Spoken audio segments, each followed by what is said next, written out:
আসসালামু আলাইকুম everyone, welcome to my channel. কেমন আছেন সবাই? আশা করছি ভালো। আমি চলে আসলাম আর একটি নতুন ব্লগ নিয়ে আপনাদের মাঝে। আর এখানে হচ্ছে আমার বোন এখন গাছ থেকে সিম পেড়ে নিচ্ছে। তো আমাদের ঘরের চালের মধ্যে এখানে সিম ধরেছে, আর আমাদের ঘরের একটা সাইডে এখানে সিম গাছ লাগানো হয়েছে। তো অনেক সুন্দর সিম ধরেছে আর এখন গাছ থেকে পেড়ে নিচ্ছে, দেখতে পাচ্ছেন। খুবই ফ্রেশ এবং টাটকা সবজি। আর শীতের সবজিগুলো এমনিতেই অনেক মজার হয়, তাও আবার নিজের গাছের হাতে লাগানো। তো আজ হচ্ছে সিম দিয়ে মজার একটা রান্না করব, আর সেই রান্নাটা আপনাদের সঙ্গে শেয়ার করব।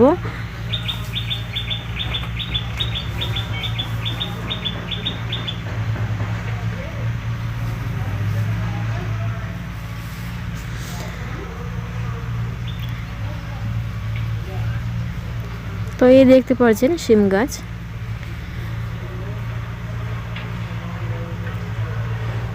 আর এদিকে হচ্ছে আমার বোনও পারছে আর আমিও পারছি, কারণ নিজ হাতে কিন্তু সিম পারতে খুবই ভালো লাগে। বা যে কোনো সবজিও কিন্তু যদি হাতে লাগানো সবজি হয়, তো ওগুলো রান্না করে খাওয়ার মজাই আলাদা।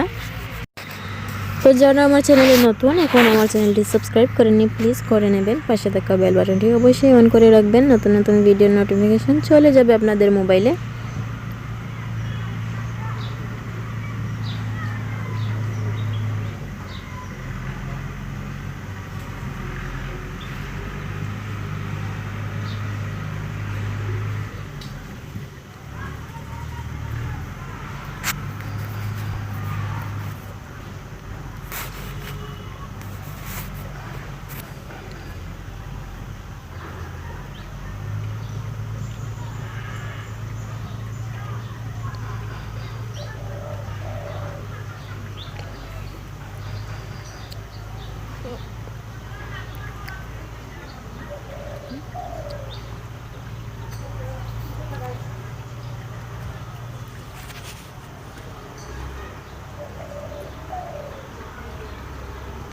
তো এই যে দেখতে পাচ্ছেন আমাদের পেঁপে গাছ, তো গাছের মধ্যে কিন্তু অনেক পেঁপে ধরেছে।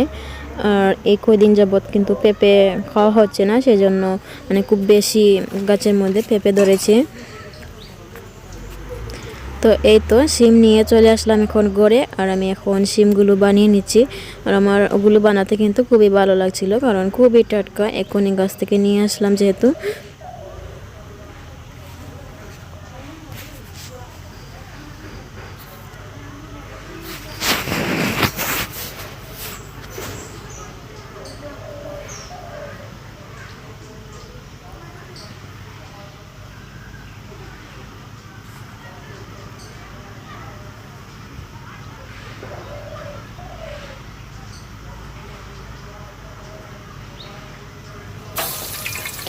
তো এখন হচ্ছে সিম বানানো হয়ে গেলে আমি রান্না করতে চলে আসলাম, আর কড়াই বসিয়ে দিয়েছি। এখন হচ্ছে দিয়ে দিলাম পরিমাণ মতো তেল।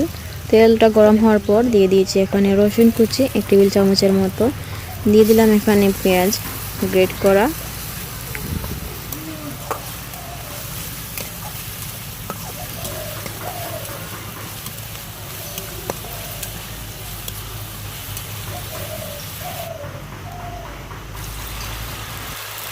পেঁয়াজ ভাজা হয়ে গেলে অল্প পানি দিয়ে দিলাম, আর এখন হচ্ছে গুঁড়ো মশলা দেওয়া হবে।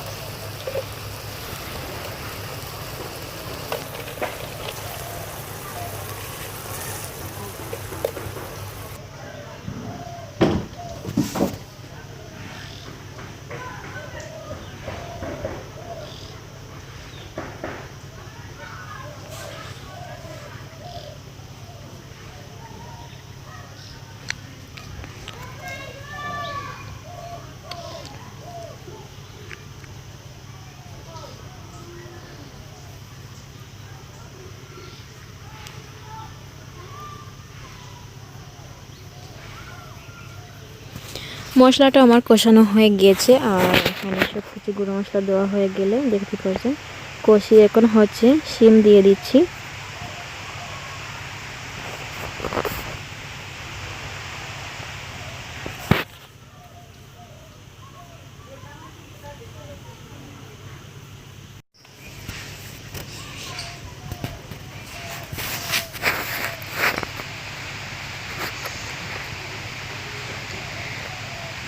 তো সিমটা দেওয়ার পর এখন অল্প পানি দিয়ে ঢাকনাটা ঢেকে রাখবো সিদ্ধ হওয়ার জন্য।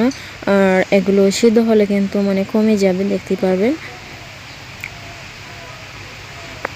তো এদিকে হচ্ছে আমার সবজি সিদ্ধ হওয়ার পর আমি নামিয়ে রেখেছি। আর এখন হচ্ছে আমি ফ্রাই প্যানটা বসিয়ে রাখলাম। তো এখানে হচ্ছে মির্গা মাছ, এগুলো এখন ফ্রাই করে নেব। তো এই বড় মাছগুলো কিন্তু একটু ফ্রাই করে খেলেই ভালো লাগে। এদিকে হচ্ছে আমার বোন এখন মাছগুলোকে ম্যারিনেট করে নিয়ে এসেছে হলুদ লবণ দিয়ে। তো ও দিয়ে দিচ্ছে ফ্রাই প্যানের মধ্যে, আর আমি হচ্ছে শ্যুট করছি।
তো এখানে হচ্ছে একটা পাশ হয়ে গেলে এখন উল্টিয়ে দিয়েছে।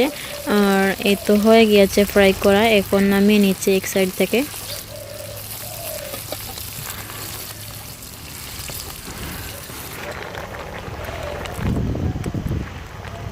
এখন হচ্ছে আমি আবারও কড়াইটা বসিয়ে নিলাম। তো এখন মাছগুলো এখানে দিয়ে দিচ্ছি।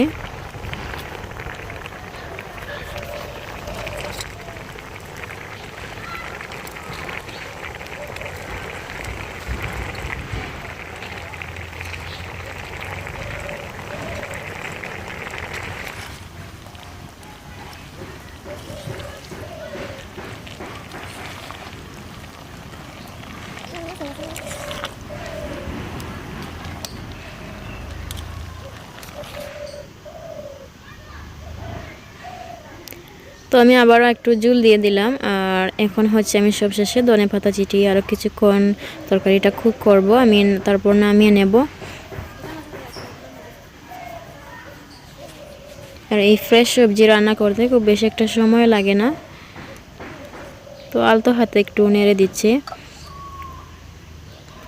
তো দেখতেই পারছেন মানে গাছের ফ্রেশ শিম রান্না করা হয়ে গেল, আর মজার মাছ দিয়ে, কিন্তু ফ্রেশ মাছ দিয়ে। তো তরকারিটা নামিয়ে নিয়েছি। আর এখন হচ্ছে এই ফ্রাই প্যানের মধ্যে আরও একটা তরকারি রান্না করব। তো সেজন্য এখানে রসুন কুচি দিয়ে দিয়েছে। ছোটো মাছ রান্না করব আলু দিয়ে। তো আমার ছোট দুই ভাই, ওরা বিকালে আসবে মাদ্রাসা থেকে, তো ওরা খাবে। আর ওরা আলু খেতে খুবই পছন্দ করে, তো সেজন্য ওদের জন্য রান্না করা হচ্ছে।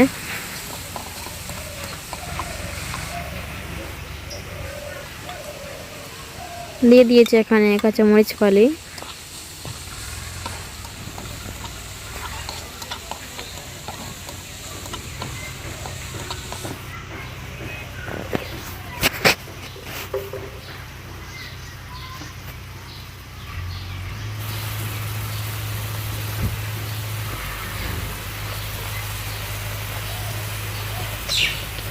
পেঁয়াজ রসুন ভাজা হয়ে গেলে এখন গুঁড়ো মশলা দিয়ে দিয়েছে।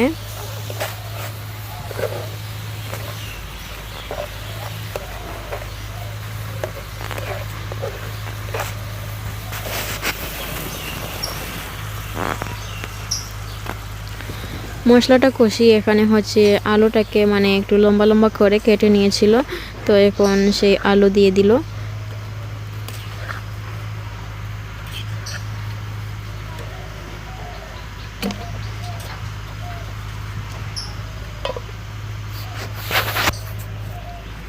তো এদিকে হচ্ছে আমি মাছটা কষিয়ে নিয়েছি। আর কষানোর পর আমি ধনেপাতা ছিটিয়ে এখন হচ্ছে নামিয়ে নিয়েছি। আমার তরকারি রান্না করা হয়ে গিয়েছে। তো এখানে হচ্ছে আমার ছোটো ভাই বিকালবেলা এসেছিল বাড়িতে। এই তো আসার সময় আমাদের জন্য অনেক মজার মজার জিনিস নিয়ে এসেছে। এখানে জাল মুড়ি, তারপর এই যে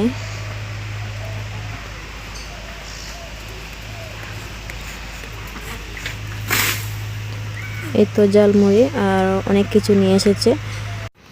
তো আমার দুইটা ছোট ভাই, ওরা হচ্ছে মানে বোনদেরকে খুবই ভালোবাসে, আর ওদেরকে যখন টাকা দেওয়া হয় খাওয়ার জন্য, ওরা কী করে আমাদের জন্য কোনো কিছু নিয়ে আসে। তো এই হচ্ছে ভাই বোনের ভালোবাসা। আর আমরা মানে অনেক দুষ্টুমি করি, তারপরও ভালোবাসা মানে ঠিকই থাকে আমাদের। তো এই ছিল আমার আজকের ব্লগ। আশা করি সবার ভালো লেগেছে। সবাই প্লিজ লাইক দিতে বলবেন না। সবাই ভালো থাকবেন, সুস্থ থাকবেন। দেখা হবে নতুন ব্লগে। বিদায় নিচ্ছি। আল্লাহ হাফেজ।